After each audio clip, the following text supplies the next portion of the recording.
Halo, selamat pagi Bapak Ibu dan Saudara yang dikasihi oleh Tuhan. Sungguh kita patut mengucap syukur kita boleh memasuki minggu yang baru. Mari kita berdoa sebelum kita membaca dan merenungkan firman-Nya.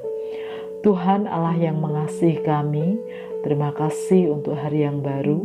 Terima kasih untuk kekuatan yang Tuhan berikan. Dan sebentar kami akan membaca dan merenungkan firman-Mu. Kiranya Tuhan menolong kami. Di dalam nama Tuhan Yesus kami berdoa. Amin. Pembacaan firman Tuhan hari ini dari Ayub pasal 28 demikian. Memang ada tempat orang menambang perak dan tempat orang melimbang emas. Besi digali dari dalam tanah dan dari batu dilelehkan tembaga. Orang menyudahi kegelapan dan batu diselidikinya sampai sedalam-dalamnya. Di dalam kekelaman dan kelam pekat, orang menggali tambang jauh dari tempat kediaman manusia. Mereka dilupakan oleh orang-orang yang berjalan di atas. Mereka melayang-layang jauh dari manusia. Tanah yang menghasilkan pangan, di bawahnya dibongkar bangkir seperti oleh api.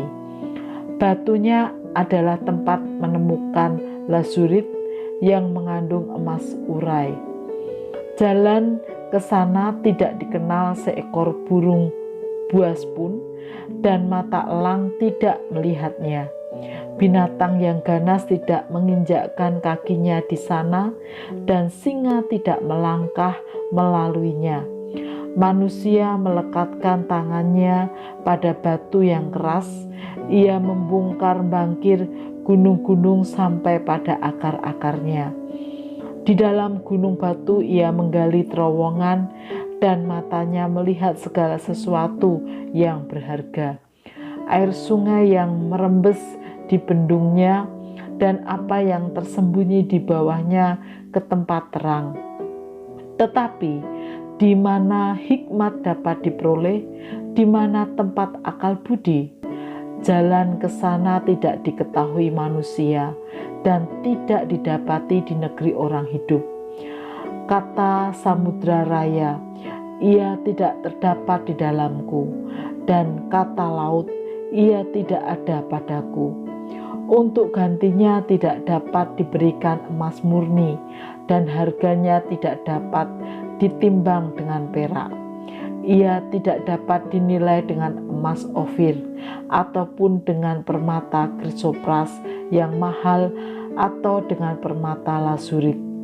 Tidak dapat diimbangi oleh emas atau kaca ataupun ditukar dengan permata dari emas tua. Baik gewang, baik hablur tidak terhitung lagi. Memiliki hikmat adalah lebih baik daripada mutiara. Permata krisolit Ethiopia tidak dapat mengimbanginya. Ia tidak dapat dinilai dengan emas murni. Hikmat itu dari manakah datangnya, dan akal budi di manakah tempatnya? Ia terlindung dari mata segala yang hidup, bahkan tersembunyi bagi burung di udara. Kebinasaan dan maut berkata, hanya desas-desusnya yang sampai ke telinga kami. Allah mengetahui jalan ke sana, ia juga mengenal tempat kediamannya. Karena ia memandang sampai ke ujung-ujung bumi dan melihat segala sesuatu yang ada di kolong langit. Ketika ia menetapkan kekuatan angin dan mengatur banyaknya air, ketika ia membuat ketetapan bagi hujan dan jalan bagi kilat guruh, ketika itulah ia melihat hikmat, lalu memberitakannya, menetapkannya, bahkan menyelidikinya. Tetapi kepada manusia ia berfirman, sesungguhnya takut akan Tuhan itulah hikmat, dan menjauhi kejahatan itulah akal budi.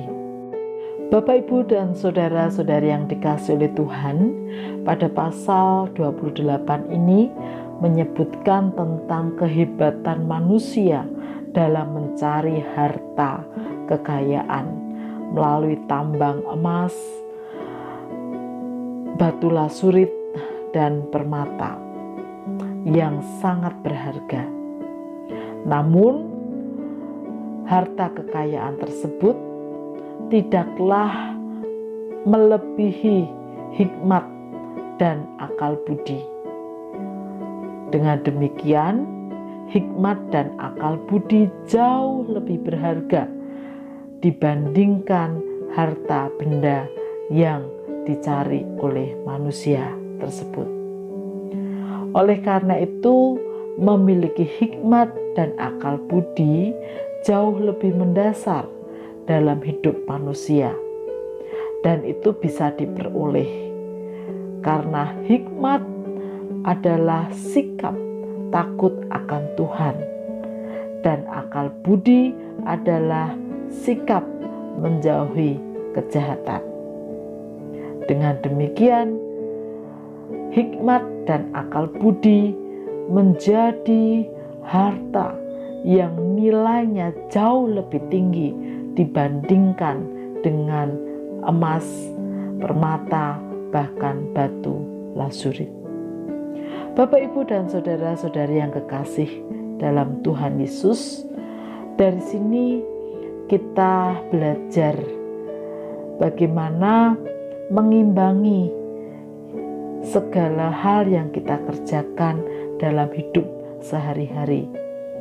Tidak semata-mata mencari materi, namun juga bagaimana kita bisa hidup memiliki hikmat dan akal budi, takut akan Tuhan dan menjauhi kejahatan, sehingga kita dapat memberi makna hidup yang lebih benar dan lebih baik di tengah setiap gumul juang kita dalam hidup sehari-hari. Mari kita berdoa. Tuhan Yesus, mampukan kami juga memiliki hikmat dan akal budi, yaitu takut akan Engkau dan menjauhi kejahatan. Karena sesungguhnya hikmat dan akal budi itu jauh lebih berharga dibandingkan harta kekayaan di dunia ini. Karena dengan hikmat dan akal budi, kami dimampukan untuk memaknai hidup di tengah segala jerih juang, pergumulan, tantangan, bahkan berkat Tuhan sekalipun. Kami menyerahkan pekerjaan kami hari ini, kami menyerahkan seluruh hidup kami, dan dimanapun kami berada, kiranya hikmat dan akal budi yang juga kami perjuangkan. Di dalam nama Tuhan Yesus kami berdoa.